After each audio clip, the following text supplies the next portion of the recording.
ضرب المثل مشهوری هست که میگه فقط یک چیز قطعی در این دنیا وجود داره و اون مرگه. تو این ویدیو داستان زندگی مردی رو براتون تعریف میکنم که حتی با وجود کاملا قطعی بودن مرگ برای هر موجود زنده‌ای، مرگش اونقدر ناگهانی بود که خیلی ها حتی تا امروز با خودشون میگن مگه میشه لوئیس اینطوری مرده باشه؟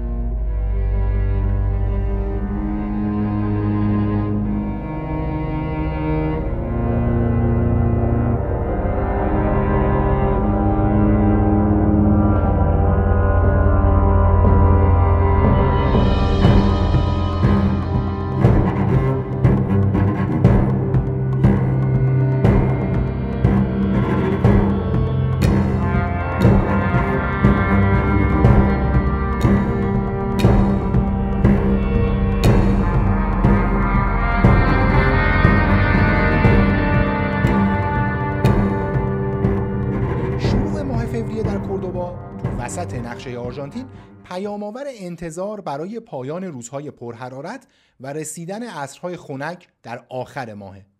سال 1961 تو خونه به نسبت شلوغ خانواده کوسیفو روز اول ماه فوریه پیام‌آور تولد پسری بود که مایه افتخار خانواده شد. خوزه لوئیس که تو خونه کوچو صداش می‌کردن، مثل تقریباً تمام پسرهایی که در کوردوبا متولد می‌شدن، بچه خوشبنیه‌ای بود. هرچند قدش خیلی بلند نبود اما قدرتمند بود. سرنوشتش مثل خیلی از بچه‌های دیگه آمریکای جنوبی به فوتبال گره خورده بود. 15 سالش بود که با تیم محلی هوریکین د کوردوبا قرارداد بست. میخواست تو دانشگاه مهندسی بخونه اما سرنوشتش چیز دیگه ای بود. کوچو بسیار باهوش بود و چون تکنیک قابل توجهی در کنترل توپ نداشت به پست دفاع وسط منتقل شد. در این پست شکوفا شد، اونقدر که وقتی فقط 19 سالش بود با تیم تالرس، یکی از دو قدرت برتر کوردوبا، قرارداد امضا کرد. همون فصل اول انقدر خوب بود که آوازش به کل کشور رسید. فقط یه فصل تو تالرس بازی کرد چون تابستون بعد ورلد سارسفیلد، یکی از مهمترین و بهترین تیم‌های آرژانتین، سراغش اومد. البته سارسفیلد اون روزها تیمی به اندازه امروز بزرگ نبود ولی تیم بسیار مهمی به حساب می اومد. درخشش کوچو ورلد سارسفیلد رو به یکی از مدعی‌های جدی قهرمانی تبدیل کرد.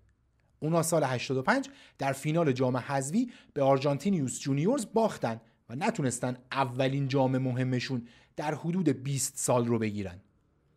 نمایش درخشان کوسیفو در این فصل چشم دکتر بیلاردو، سرمربی تیم ملی آرژانتین، رو گرفت. بیلاردو آلبی سلسته رو برای جام جهانی 86 در مکزیک آماده میکرد و هرچند خیالش از جلوی زمین تقریبا راحت بود اما برای عقب زمین تیمش باید دنبال بازیکنهای بیشتری میگشت. یک سال بعد از درخشش در لیگ و جام حذفی، کوچو همراه تیم ملی کشورش به جام جهانی رفت. در بازی اول مقابل کره جنوبی نیمکت نشین بود اما در بازی دوم بیلاردو برای مقابله با ایتالیای مدافع عنوان قهرمانی روش حساب کرد. با شماره عجیب 9 در قلب خط دفاع مأمور مهار جوزپه گالدریسی یکی از بهترین مهاجم‌های وقت اروپا شد. از این مأموریت سربلند بیرون اومد. باعث شد تیمش یه مساوی 1-1 بگیره بدون اینکه گالدریسی گل بزنه. کوچو تو بازی آخر جلوی بلغارستان پاس یکی از دو گل تیمش رو داد و کمک کرد آلبی سلسته با یه مساوی و 2 برد راحت راهی مرحله بعد بشه.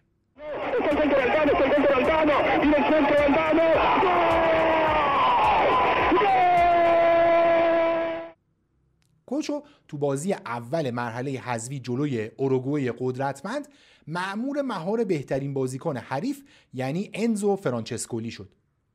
مهاجم افسانه‌ای اون روزهای بوکا سال 84 بهترین بازیکن آمریکای جنوبی و سال 85 بهترین بازیکن سال آرژانتین شد. کوچو اما باز هم کارش رو خوب انجام داد و آرژانتین 1-0 برد و رفت به مرحله بعد.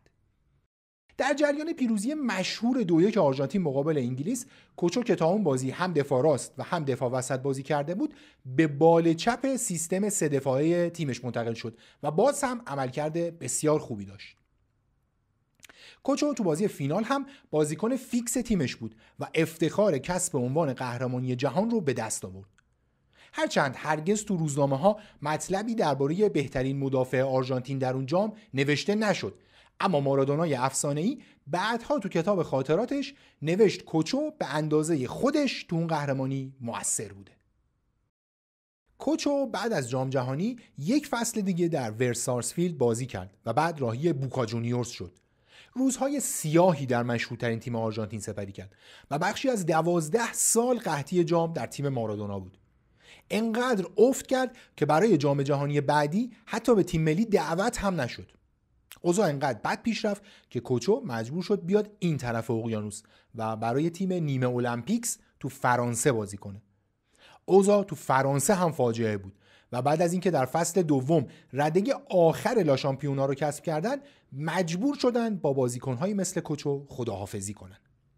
کوچو برگشت به خونه، یک فصل برای بلگرانو، یکی از تیم‌های کوردوبا بازی کرد و بعد برای همیشه کفش‌هاش رو آویزون کرد.